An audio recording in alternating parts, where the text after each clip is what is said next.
E aí, gente boa! Vamos para mais uma aulinha de filosofia. Bora?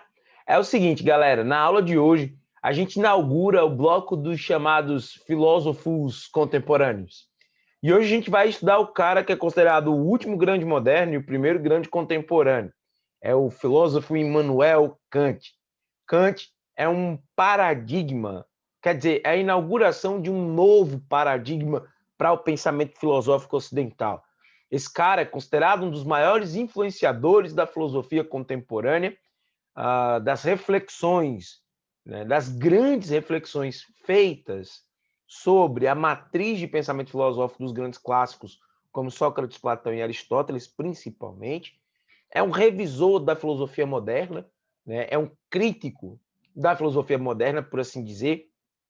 Né, a filosofia dele é encarada como um marco sintético entre o pensamento racionalista, ali encabeçado por René Descartes, Blaise Pascal, Baruch Spinoza, né? E do outro lado também fazendo uma revisão crítica do empirismo, né? Encabeçado por Locke, Hume, Bacon, né? O próprio Isaac Newton, entre outros.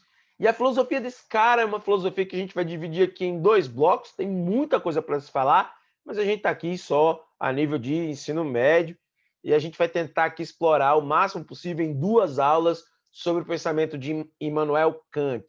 São muitas coisas que devem ser pensadas e a gente vai aqui pensar um pouco na primeira aula sobre a epistemologia de Immanuel Kant, né? A saber, suas reflexões sobre a razão pura, a pura razão, o puro pensar, ou a capacidade da autonomia do ser humano de usar a razão para resolver os seus problemas investigativos, né, para desenvolver as suas reflexões investigativas a respeito da realidade, daquilo que o cerca ou daquilo que ele percebe, para usar uma linguagem propriamente dita do Immanuel Kant. Vamos então, galera, conhecer um pouco desse cara.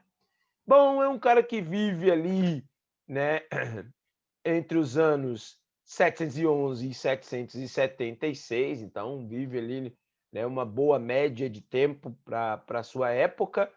Escreve aí grandes obras, das quais as mais conhecidas se tornam a Crítica da Razão Pura, que norteia a nossa aula de hoje, e a Crítica da Razão Prática, que norteará a nossa próxima aula, né?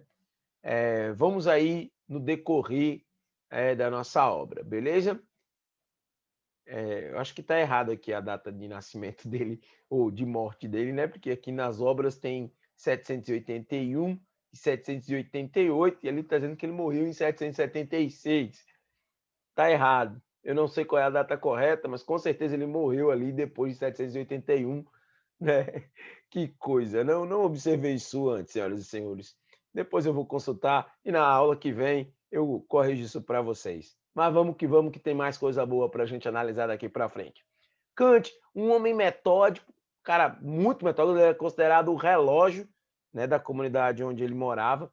Rezam as más línguas, né, que ele sempre passava nos mesmos horários pelos mesmos pontos lá em Königsberg, né?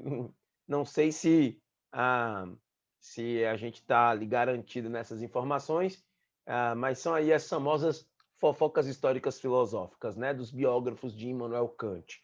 Morreu aos 80 anos, então nasceu ali em 711, morreu então em 1804. Olha aí, confirmando a correção, né, da sua vida moral, né? Moral de morrida, viu, gente? Então morre ali em 1804, ok? Immanuel Kant, ele se torna um grande nome, né, do pensamento filosófico, né? Nasce em 1700. Já está errado de novo aqui, ó. Ah, gente, tá errado não, macho. Eu estava falando do aniversário de David Hume, não do Immanuel Kant, gente boa. Olha aí, confundi, né? 711 a 1776 é a data de nascimento do David Hume, que foi um dos grandes influenciadores do Immanuel Kant. Pã. Feita a correção, vamos seguir em frente, vamos tocar o barco. Kant foi extremamente influenciado pela filosofia de David Hume, tá? Pelo ceticismo de David Hume. Então a gente segue o nosso barco aqui, lembrando, agora sim, com a informação mais concisa, que de 724 a 1804, Immanuel Kant produziu muito. E a gente vai aqui, nesse momento, dar um panorama geral das características também gerais da filosofia kantiana, ou do chamado criticismo kantiano, tá bom? Ou filosofia transcendental de Immanuel Kant. Vamos lá, galera. Primeiro, Kant trava um debate entre o espírito, ou a ideia de razão, certo? Como sendo aquele que modela as sensações. Isso significa dizer que ele gera um diálogo, um debate, um pensamento sintético, tá? Entre o que é a essência do racionalismo, que é o pensamento baseado na pura razão e no puro inatismo, modelando as sensações, que seria a ideia do empirismo, cuja ideia principal, cujo o cerne seria que o conhecimento do ser humano se processa, acontece, se evidencia apenas por meio da experiência sensorial, a sensibilidade das apresentações de ideias. Bom, então, Immanuel Kant entendia que as impressões dos sentidos externos são apenas uma matéria-prima para o conhecimento, mas que existia no profundo da razão humana elementos inatos que modelariam o conhecimento, que pegariam o conhecimento que está sendo ali captado pelos 5 sentidos e daria razão, e daria sentido àquilo que a gente sente. Então, há um diálogo entre aquilo que eu sinto e aquilo que eu absorvo, entre aquilo que está no mundo concreto e aquilo que eu abstraio do mundo concreto. Aquilo que do concreto, né, que está na relação do mundo concreto, eu transformo numa relação abstrata. Aliás, ele vai propor que a razão humana identifica tudo ao seu redor, ela decodifica o que está ao nosso redor e ela interpreta com uma determinada autonomia. E essa autonomia, ela nunca enxerga, nunca é suficiente para enxergar as coisas como elas de fato são, em si mesmas, tá bom? Então, Immanuel Kant entende que as sensações, né, nesse jogo de relação com a razão, se dá num conjunto de impressões dos sentidos externos, que seriam apenas uma matéria-prima para o conhecimento. Também vai mostrar que o julgamento estético e teleológico, ou seja, a função, né, dos julgamentos morais, empíricos, racionais, né, são unificados em um sistema só. O Immanuel Kant entende que o fim estético, tá? A percepção estética, ou a função estética da razão e a função prática da própria razão vão se juntar em um único pensamento, em um único modelo prático, né? Vão se unificar. E aí a gente vai ter o nascimento do que a gente vai chamar na aula de hoje de criticismo. Quando você vê aqui julgamento estético e o julgamento teleológico, é como se eu estivesse dizendo para você que o julgamento estético está mais aproximado daquilo que é esse pensamento entre o racional e o pensamento empírico, tá? Esse debate entre o estético e o teleológico é o debate primeiro entre racionalismo e empirismo. A ideia aqui é a seguinte: Immanuel Kant vai fazer uma síntese do pensamento, né, das antíteses entre racionalismo e entre empirismo. Vale citar que Kant foi um entusiasta do iluminismo. Ele entende que a razão é a fonte de libertação do ser humano.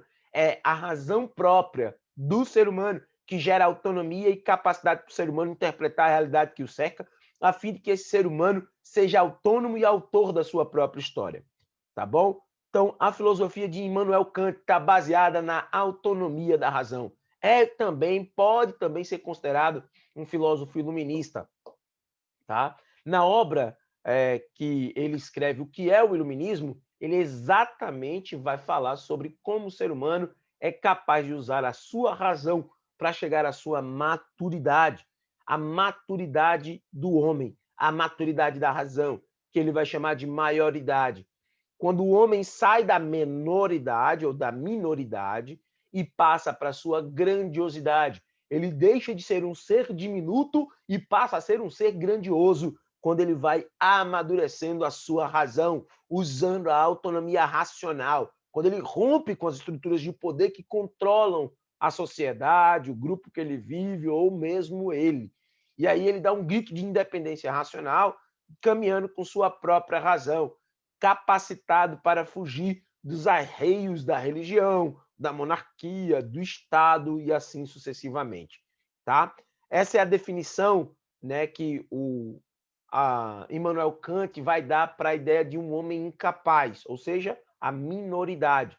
Então, o fato do homem não pensar, seja por covardia ou por preguiça, segundo Immanuel Kant, seriam os principais motivos, as principais razões para ele considerar que alguém tem uma mente apoucada, uma mente diminuta, uma razão minoritária ou de minoridade. Acho que a melhor palavra é minoridade mesmo, porque é para dar a ideia de que é uma mente pequena, uma mente fraca, uma mente singela demais, sem capacidade de autonomia e reflexão crítica.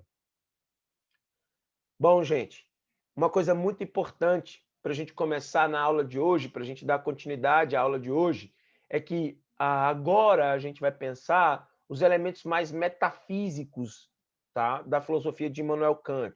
Não é uma tarefa tão simples, é um pensamento complexo, mas a gente vai tentar aqui ser o mais didático possível para você entender o máximo possível. Qualquer dúvida me procura no direct lá do Instagram, tá bom?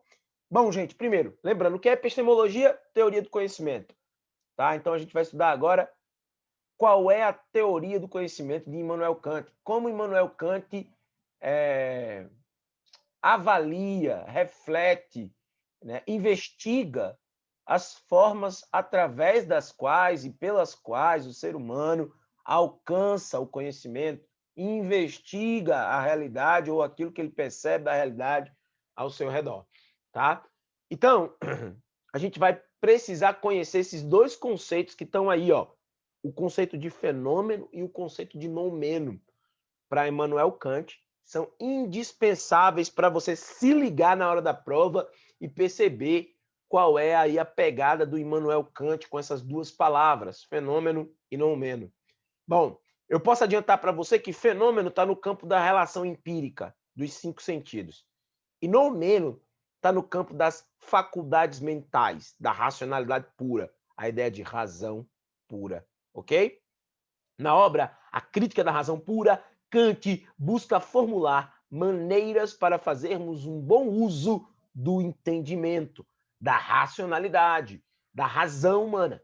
Ao perceber que somos limitados pelo que nos é dado a conhecer, ou seja, quando Kant percebe que a nossa mente é limitada, e assim como David Hume, Kant percebe que a gente não alcança o conhecimento tal qual como o conhecimento está, mas a nossa mente apenas interpreta uma espécie de realidade enuviada, nublada, né? Empoeirada, uma coisa mal vista, né? É apenas uma interpretação, muito parecido com o conceito de impressões, né? Gerados pelo pensamento de David Hume. Ao perceber que nós somos limitados em nossa maneira de conhecer, que não podemos conhecer as coisas sobre o mundo, as verdades sobre o mundo, como o mundo é, ou como as coisas são em si mesma, tá?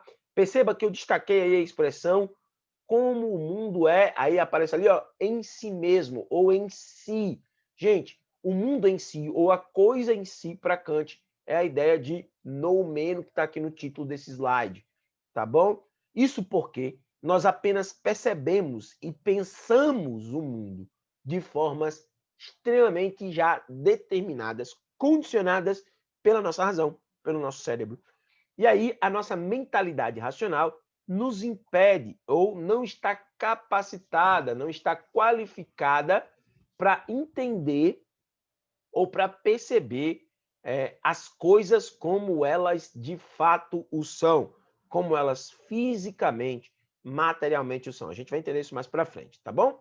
Então, como é o conhecimento para Immanuel Kant? Do jeito que está aqui do ladinho, ó, gente. Para Immanuel Kant, o conhecimento, tá? Ele não é resultado da experiência. O conhecimento é uma junção entre o fenômeno da experiência e o noumeno da razão, da mente. Nós temos uma experiência, o corpo, né, tem contato com o mundo exterior, e esse contato proporciona uma identificação já inata ao homem para ele perceber o que é aquilo que está ali fora. Então, ele acaba fazendo uma interpretação do mundo externo, tá bom? É como se a gente estivesse aqui lidando com a filosofia platônica de mundo das ideias e mundo dos sentidos. E aí é como se Kant estivesse dando uma melhoradinha no mundo dos sentidos e na nossa capacidade cerebral, racional, de enxergar, né, o mundo dos sentidos com um pouco mais de qualidade. Mas ele admite que o mundo dos sentidos não é plenamente notório ao mundo, né, do noumeno, ao mundo da razão, das coisas em si mesmas. Não dá para a mente humana captar o que a matéria é de fato em si mesma. Eu vou dar um exemplo. Aqui no meu braço eu tenho um relógio. Esse relógio que você está vendo, né? Aquilo que você percebe no relógio é apenas a impressão do seu olhar, a impressão dos seus 5 sentidos, que é interpretado pelo seu cérebro de uma maneira arbitrária. Então, o seu cérebro condicionou intelectualmente a sua capacidade de interpretar esta coisa, este fenômeno. Porém, você não consegue perceber os átomos, você não consegue perceber as micro e nanopartículas aqui dentro, tá? Você não consegue ter uma dimensão da totalidade da matéria apenas com olhar ou apenas com tocar, apenas com os 5 sentidos. Por isso, a nossa mente só identifica o fenômeno. Então, do meu relógio, você não capta o noumeno, que seria o relógio em si mesmo. Você capta apenas o fenômeno desse relógio. Mas a sua mente só consegue fazer isso porque ela já é inatamente, ela já é de nascimento capacitada para fazer isso. Ela é naturalmente capaz de interpretar fenômenos da realidade. Então, o conhecimento não seria, segundo Kant, resultado da experiência, mas sim de uma junção daquilo que os sentidos, né, a sensibilidade capta e que o cérebro consegue interpretar, a razão consegue interpretar. Então, tudo isso já está na nossa mente de alguma maneira e por isso mesmo a gente já tem uma formulação a priori, que significa antes da experiência. Sempre que você vê essa expressão a priori, nós estamos dizendo que é alguma coisa que não depende de prova material para ser discutida, para ser reconhecida. Então, todo conhecimento a priori é aquele conhecimento que dispensa necessariamente, né, dispensa a necessidade da prova empírica, da prova material, tá? Ou seja, todo o conhecimento que existe antes da experiência, ok? Então é o seguinte, para a gente entender basicamente o que é o noumeno. Noumeno é a coisa em si, é o atributo fenomenal que a gente acaba dando àquilo que existe. Na filosofia de Immanuel Kant, seria uma pura ideia, uma ideia pura. O noumeno é o que o nosso cérebro, né, sabe, ou melhor dizendo, é incapaz de ir além. É a captação, é a interpretação do objeto. No entanto, esse objeto não está no nosso cérebro, esse relógio não está na nossa mente, não está dentro dela materialmente falando, mas a ideia pura de relógio está lá dentro do nosso cérebro. Um conceito extremamente parecido com o conceito da filosofia da forma de Platão. É uma concepção muito próxima, é uma linguagem muito próxima.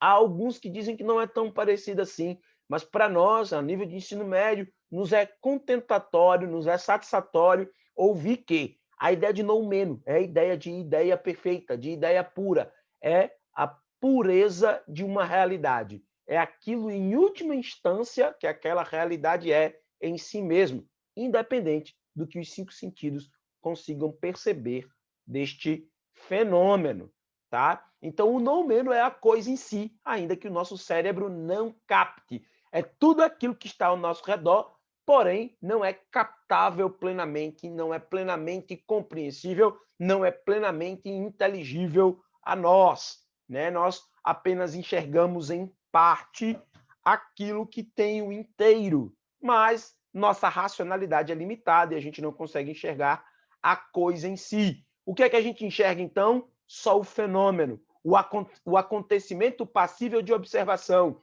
a manifestação do noumeno, tá? A nossa capacidade de interpretar. A gente olha o noumeno, não vê o noumeno, mas a gente vê o fenômeno.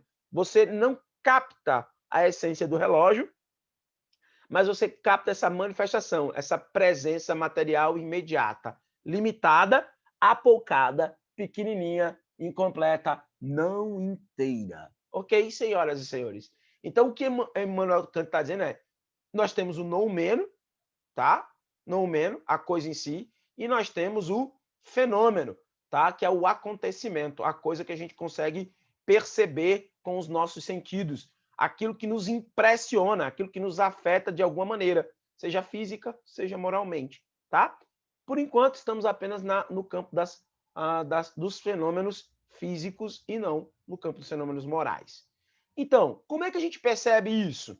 É porque o tempo todo a nossa mente está interagindo com os 5 sentidos. E os 5 sentidos estão em interação. A gente usa a mente e 5 sentidos, a razão, né, representada ali pelo cérebro maquinário, e os 5 sentidos representados aí pelo olho, a boca, o nariz, a mão e a orelha, né, o ouvido.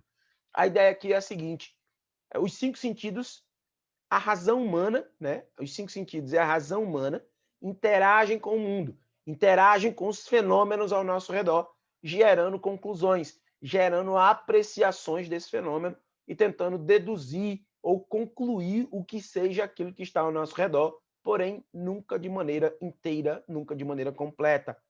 De outra forma, o que é que eu estou dizendo para vocês? Que a filosofia de Kant, ela não é nem racionalismo, ela não é também empirismo. Ela não está dizendo que só a razão resolve o problema, ela também não está dizendo, como diziam os empiristas, que só a experiência fornece conhecimento. Mas no criticismo kantiano, que é o nome dado à filosofia kantiana, né, uma referência à filosofia kantiana, é porque ele estabelece a crítica do racionalismo, a crítica do empirismo, e ele cria essa ideia crítica, né, uma síntese entre o pensamento racionalista e o pensamento empirista. O criticismo de Immanuel Kant é a filosofia da metodologia do Kant. Caracteriza-se por considerar que as análises críticas da possibilidade da origem, do valor, da lei e dos limites do conhecimento racional são constituídas no ponto de partida de uma reflexão filosófica. Vamos traduzir? O que ele quis dizer agora? O que é que eu quis dizer com isso? Eu quis dizer que, para Immanuel Kant, o conhecimento do ser humano ele é limitado ao próprio cérebro, à própria racionalidade. Quando eu digo cérebro, eu quero dizer razão, e não a coisa física do cérebro, tá? A nossa capacidade mental, aquilo que os gregos chamariam de psique ou de noia. Noia, tá bom? Mente, tá certo? Caracteriza-se, então, o que seria o conhecimento para Kant? Uma relação daquilo que eu percebo, descrevendo um fenômeno, pensando que estou descrevendo um fenômeno de forma exata. No entanto, eu estou descrevendo apenas o que a mente humana percebe, e não necessariamente o fenômeno da forma exata. Por isso que a ciência ela se supera cada vez mais. Né? Há verdades científicas que são limitadas no tempo, né? Mas há outras, né, que são superadas, né? Coisas que vão além. Então, o que é o criticismo? É a junção entre o racionalismo e o empirismo. Se você tem dúvida do que é racionalismo e do que é empirismo, grosso modo, racionalismo prioriza o conhecimento inato do ser humano, a capacidade das ideias perfeitas, das formas perfeitas, inatas ao ser humano, que apenas se desenvolve à medida que o ser humano se socializa com o mundo ao seu redor. Empirismo é a vertente filosófica que entende que o conhecimento humano só se dá por meio da experiência sensorial, utilizando os 5 sentidos. Se isso não for o suficiente, por favor, volte e assista às aulas antigas sobre empirismo e racionalismo, assista os filósofos do empirismo e os filósofos do racionalismo, tá bom? Então a ideia aqui é a seguinte, é uma doutrina filosófica, o criticismo é uma doutrina filosófica que nem é empirismo, que também não é racionalismo, tá certo? É uma junção entre os dois, é uma tentativa de criar um diálogo, pegando ali, vamos dizer, a grosso modo, né, pegando ali o melhor de cada mentalidade filosófica entre o empirismo e o racionalismo. É uma doutrina filosófica que tem como objeto o processo pelo qual se estrutura o conhecimento, estabelecida a partir das críticas ao empirismo e ao racionalismo. Então, o Kant está entendendo que existe um processo, um percurso para a busca do conhecimento que está baseado em categorias racionais, em categorias do pensamento. Os tipos de conhecimento e autonomia da razão, tá certo? Para Immanuel Kant, nós temos aí maneiras de conhecer a realidade. E essas maneiras de conhecer a realidade dependem do que o nosso cérebro é capaz de captar, do que a nossa razão é capaz de captar a partir dos 5 sentidos. Mas, toda vez que eu tenho uma experiência, meu cérebro tem um HD com muita informação armazenada, com verdades inatas, com categorias de pensamentos inatas, com conceitos inatos, coisas que já estão prontas na nossa mente e que a gente não sabe de onde vem necessariamente. Por exemplo, as ideias de totalidade, né? Quando a gente faz afirmações totalitárias, né? Totalitárias no sentido de totalidade, não no sentido de arbitrárias, tá? De quantidade, a totalidade das coisas. O que é a unidade das coisas? O que é a perfeição das coisas? O que é a ordem das coisas? A nossa mente tem uma relação imediata com a percepção de causa e efeito. Todo efeito necessariamente tem uma causa. E nós todos temos uma percepção de que existe uma realidade. Seja ela qual for, ela está ao nosso redor, ela nos circunda, ela nos afeta, e de alguma maneira nós pensamos o que seria essa realidade. Então, esses conceitos são próprios da razão humana e eles não dependem da experiência. Quando a gente começa a falar, quando a gente começa a interagir, quando a gente vai saindo da minoridade, uma das coisas que nós percebemos é que existem informações dentro do mundo da totalidade, da universalidade das coisas, né? Os princípios universais. Né? Por exemplo, a dor existe. Todo ser humano é passível de sentir dor. Isso é uma ideia aberta, é uma ideia de totalidade. Todo ser humano é passível de sentir dor. Só que nós não precisamos fazer um teste empírico disso, porque a gente não conhece todo ser humano e a gente não tem como entrevistar todo ser humano que já viveu, que ainda vive e que viverá, para saber se eles sentirão ou não dor. Mas na nossa mente já tem a priori, ou seja, antes da experiência, a concepção de que existe dor para a humanidade. Isso significa dizer, senhoras e senhores, que nas categorias de pensamento, nem tudo a gente consegue captar. Mais uma vez, Immanuel Kant está dialogando com David Hume. Não experimentamos o mundo material diretamente. Nossas impressões sobre o mundo material nunca, né? A nossa impressão sobre o mundo material nunca será exata. Nunca veremos o noumeno como ele realmente é. Nós só veremos em parte, só conheceremos em parte. Né? A nossa mente humana não consegue captar a essência material da existência absoluta. É uma espécie de ceticismo, tá certo? É um diálogo entre o ceticismo e o dogmatismo o tempo todo. A gente vai ver isso um pouco mais para frente. Ou seja, a nossa mente interage com os 5 sentidos, os 5 sentidos interagem com a nossa mente, e a nossa mente mais os 5 sentidos interagem com o mundo, gerando experiências sensoriais mais racionais, racionais mais sensoriais.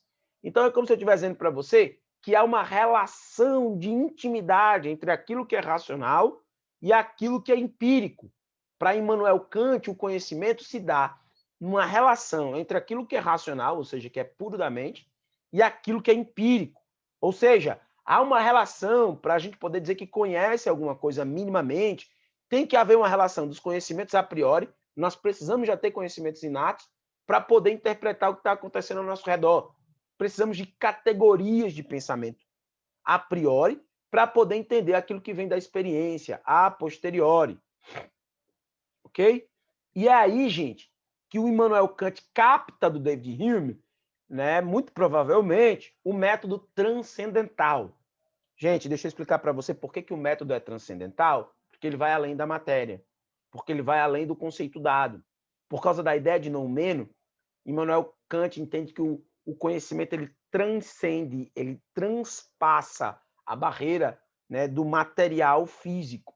Por isso que a gente está falando de uma espécie de metafísica kantiana. Kant entende que existem coisas para além da matéria que o nosso cérebro não consegue captar. É o que a gente vai chamar, então, de idealismo transcendental. É uma terminologia aplicada à epistemologia, à teoria do Immanuel Kant. Segundo essa teoria, os fenômenos da realidade objetiva, né, são incapazes de se mostrar aos homens exatamente como são. Então, a gente não consegue perceber as coisas em si, mas apenas representações dessas coisas. Quando você vê um celular, tá? Você não vê um celular de fato, você vê apenas uma coisa em si. Alguns vão negar que o celular existe, são os céticos, tá bom? Os céticos extremados vão negar que é impossível provar a existência do celular. Outros, né, vão acreditar que eles percebem o celular absolutamente. São os dogmáticos. Que a mente é suficiente para perceber todo o celular. Esses são os dogmáticos. Então, eu poderia dizer para você que os dogmáticos estão relacionados e muito mais próximos do pensamento racionalista. E os céticos, né, os duvidosos, estão muito mais próximos do pensamento empirista. O David Hume é considerado um cético contemporâneo. Assim como Descartes era considerado um dogmático, mas também um cético. Então, Immanuel Kant cria um meio termo, né, para alinhar aquilo que é perceptível, que ele vai chamar de fenômeno, e aquilo que é transcendental, que ele vai chamar de noumeno. Tá bom? Então, a ideia do Immanuel Kant é mostrar para nós que existem categorias de pensamento, como a gente acabou de ver, que são inatas, como unidade, causa e efeito, totalidade. Essas não são apenas obras da razão, elas são obras de um resultado de interação.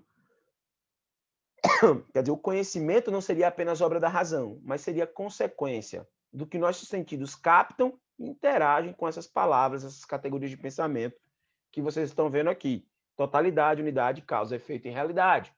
Na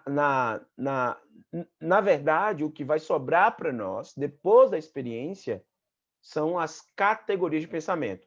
Eu tenho uma experiência, essa experiência me permite classificar o que é a luz. E por algum estranho motivo eu consigo explicar o que é a luz para qualquer ser humano em qualquer lugar do planeta. É uma unidade de pensamento e o ser humano vai entender. Então, o que são as categorias de pensamento? Além daquelas que a gente acabou de falar, né, como unidade, totalidade, nós temos tempo. O que é o tempo, gente? Como é que eu provo o tempo empiricamente? O tempo não se prova empiricamente.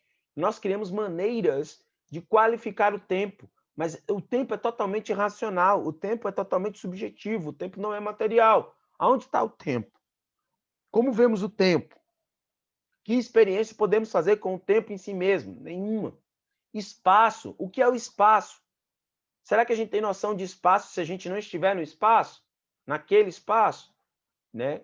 Qual é o conceito, então, de onde veio as coisas? A nossa mente sempre faz essa pergunta. Peraí, mas isso veio da onde? Se você é ateu e um cristão diz, mas e o mundo veio da onde? Aí você vai e pergunta se você é ateu, e Deus veio da onde? Né? E de onde veio Deus? Vai perguntar o ateu. Né? E o cristão, o dogmático, o convicto, vai perguntar, e de onde veio o mundo? Aí o ateu vai dizer, veio do Big Bang. E aí vai ficar aquela conversa, aquele loop infinito. Não, mas e antes do Big Bang tinha o quê? Nada. E como é que surgiu o pós-nada? Né? E aí o outro vai dizer, mas e Deus? Aí o cara vai dizer, não, mas Deus é eterno. Quer dizer, então, que a eternidade sempre existiu. Ora, mas não é o significado da palavra eterno? Então, a gente vai ter esses debates de categorias de pensamento que não são suficientes nem para a experiência, nem para a razão explicar. Então, a gente tem aí, ó, realidade, quantidade de coisas, a qualidade das coisas, o nível de beleza de alguma coisa, por exemplo, a negação, a possibilidade.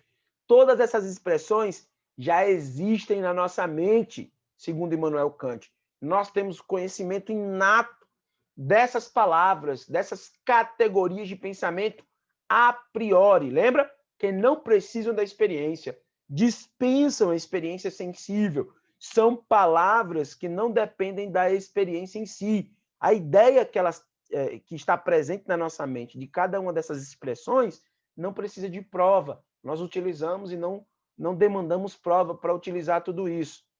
Vamos dar um exemplo de totalidade. Vamos brincar de sexismo. O que é um exemplo de totalidade de um conhecimento puramente racional, sem nenhuma capacidade de comprovação empírica? Todos os homens são iguais. Alguém pode pensar, todos os homens são iguais, mas jamais ninguém conhecerá todos os homens para atestar empiricamente se todos os homens são de fato iguais, senhoras e senhores. Então, seria um conhecimento precipitado, que não está baseado na experiência. Ela pode afirmar, o ser humano tem direito de afirmar isso intelectualmente falando, mas isso é uma concepção de totalidade, quando ela diz todos os homens são iguais. Não há como provar que todos os homens, todas as mulheres, todos os leões, né, e assim sucessivamente, do passado, do presente e do futuro, serão iguais. Nós não temos como afirmar isso empiricamente, apenas racionalmente, Porque a nossa mente permite esse tipo de afirmação. Você sabe por quê? Porque a ideia de totalidade está presente no nosso cérebro, senhoras e senhores. Se a ideia de totalidade não estivesse presente no nosso cérebro, a gente não conseguiria nem supor que todos os homens são iguais. Ok? Ficou claro? Um exemplo menos preconceituoso, né, do que seria um conhecimento a priori, tá bom? Bom, é o seguinte, o conceito de tempo, como a gente falou agora há pouco. O conhecimento de tempo está no campo da estrutura da razão. O conhecimento de tempo está no conhecimento, está na concepção, senhoras e senhores, apenas do conhecimento da razão, tá certo? Na estrutura mental. Aquilo que o tempo é se dá aqui, ó, a priori. Nossa concepção de tempo não está no conhecimento a posteriori, tá certo? Mas no conhecimento a priori. Nós temos na nossa mente a percepção gerada pela capacidade racional, certo? De que o tempo existe e de que, de alguma maneira, o tempo passa. E a gente criou essas categorias de pensamento muito tempo atrás, agora há pouco, ontem, há alguns momentos atrás, amanhã. Gente, o que é o amanhã, pelo amor de Jesus Cristo? Me diga. Pense aí um pouquinho. O amanhã nunca existiu. Nós nunca estivemos no amanhã. Até porque essa minha frase, perceba, estivemos no amanhã. Como direi que estivemos no amanhã se o amanhã é sempre depois de hoje? Hoje é presente e ontem é passado. Se eu disser assim, ó, nunca estivemos no amanhã, essa frase é para bugar o juízo de qualquer um, tá? Porque o amanhã não existe de fato, tá? Então ele é uma categoria de pensamento perfeita, sem a capacidade de prova empírica. Nada garante que o amanhã vai chegar, tá? Pelo menos não empiricamente, pelo menos não materialmente falando. Outro conceito importante é o conceito de espaço. Não sei se você percebeu, mas mudou a palavra aqui, ó. Conceito de espaço também existe a priori, tá? Está no campo da estrutura a priori e não do conhecimento a posteriori. Por quê, gente? Gente, o que é tamanho? Distância. Para eu calcular a distância, eu tenho que calcular tempo. Então, tempo e distância estão atrelados. Eu tenho que calcular a intensidade daquele lugar, o quanto eu sinto ou percebo aquele lugar, como é que as coisas estão distribuídas no espaço. Então, os nossos 5 sentidos vão interagindo com os lugares, segundo Immanuel Kant, e ele vai interpretando, nosso cérebro interpreta o que é aquele lugar, aquele fenômeno que a gente está ali nesse espaço. Olha só, vai lá e visita o meu perfil no Instagram. Como assim vai lá e visita o meu perfil no Instagram? Fulano de tal me deletou lá no Instagram. Como assim me deletou lá no Instagram? Tem endereço? Me dá teu endereço de e-mail. Uau, o que é isso? O que é lugar? O que é tempo? O que é espaço, senhoras e senhores? Para que serve o tempo e o espaço? Gente, segundo Immanuel Kant, nós desenvolvemos essa concepção de tempo e de espaço para facilitar a nossa matriz de referência. Nós precisamos de um contexto para poder existir. E o nosso contexto de existência, para ele fazer sentido para nós, para a gente poder entender o nosso conceito de existência, nós precisamos de um contexto. A esse contexto que é montado pela relação entre tempo, certo? Aqui, ó, tempo representado pela ampulheta e espaço representado aqui pelo compasso, pelo esquadro, tá certo? A ideia aqui é, de alguma maneira, a medida de espaço e tempo são apenas referências de contexto, de conjuntura. Tempo não existe em si mesmo, espaço não existe em si mesmo, segundo Immanuel Kant, porque a matéria não é possível de ser percebida em si mesma, tá bom? São fenômenos mentais estruturantes da capacidade de raciocinar do ser humano, o conhecimento a priori e o conhecimento a posteriori dos seres humanos, tá bom? Então, senhoras e senhores, revisa essa aula, não esquece, né, de revisitar esses conceitos. Na próxima aula, a gente vai dar uma reforçada em alguns na hora do início da próxima aula. E vamos entrar na crítica da razão prática. Na aula de hoje, nosso foco foi crítica da razão pura. Então, procure entender melhor o que é noumeno, o que é fenômeno, o que é conhecimento a priori, o que é conhecimento a posteriori, o que é o conhecimento sintético, tá? A priori, a posteriori, tá bom? Revisa os conceitos dessa aula sobre o nosso filósofo de hoje, Immanuel Kant. Senhoras e senhores, muito obrigado pela sua atenção. Espero que você tenha gostado da nossa aula de hoje. Qualquer dúvida, galera, me procura, porque eu sei que a aula de hoje foi de fritar o cérebro. É isso aí, galera. Até a próxima, se Deus assim nos permitir.